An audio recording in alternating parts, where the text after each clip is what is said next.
దేశవ్యాప్తంగా సంచలనం రేకెత్తించిన AOB encounter పై నిజ నిర్ధారణ కమిటీ రంగంలోకి దిగింది.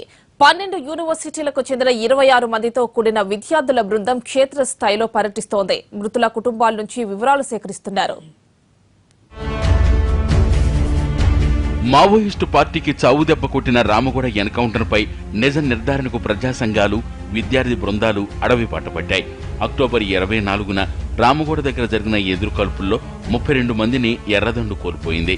ఈ ఘటన తర్వాత అనేక నాటకీయ పరిణామాలు చోటు చేసుకున్నాయి. ఎన్కౌంటర్ భూటకమని, ఆర్కే అదృశ్యమయ్యాడని ప్రజా సంఘాలు చేసిన ఆరోపణలతో వాతావరణం హీటెక్కిపోయింది. విష ప్రయోగం సహా అనేక అనుమానాలను తెరపైకి తీసుకొచ్చాయి. అయితే పోలీసులు మాత్రం ఎదురుకాల్పులపై ముందు నుంచి విస్పష్టమైన ప్రకటన చేస్తూనే ఉన్నారు. మరోవైపు రామగూడలో ఏం జరిగిందో మావోయిస్టు పార్టీ అధికార ప్రతినిధి జగబంధు క్లారిటీ ఇచ్చారు. పార్టీ తప్పిదాలను ఒప్పుకుంటూనే కారకులైన వారిని విడిచిపెట్టమని హెచ్చరించారు. ప్రస్తుత విశాఖ మన్యంలో ప్రతీకారం తప్పదన్న హెచ్చరికలతో పోస్టర్లు, బ్యానర్లు కనిపిస్తున్నాయి. ఈ సమయంలో ఏఓబీలో దీనికి సంబంధించిన అంశాల్ని పరిశీలించేందుకు 12 యూనివర్సిటీలకు చెందిన 26 మంది విద్యార్థుల బృందం రంగంలోకి దిగింది. 4 రోజుల పర్యటనలో భాగంగా మృతి చెందిన మావోయిస్టుల కుటుంబాలను కలుస్తోంది కమిటీ. అలాగే రామగూడ అటవీ ప్రాంతంతో పాటు ఏఓబీలో పరిస్థితులపైన అధ్యయనం చేయనుంది. విచారణ కోసం వచ్చాం, ఫ్యాక్ట్ ఫైండింగ్ కోసం వచ్చాం.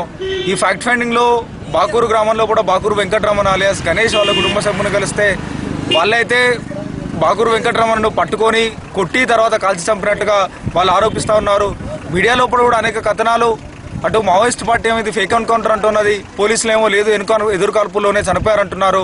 మొత్తంగా ఈ ప్రాంతంలో కూడా చనిపోయినటువంటి మావోయిస్ట్ అమరుల కుటుంబాలను, అదేవిధంగా చనిపోయినటువంటి పోలీస్ కుటుంబాన్ని కూడా కలిసి తర్వాత మా రిపోర్ట్ని అటు హైదరాబాద్ లోపల ఒక సభ నిర్వహించి బయటపెట్టడం జరుగుతూ ఉంది.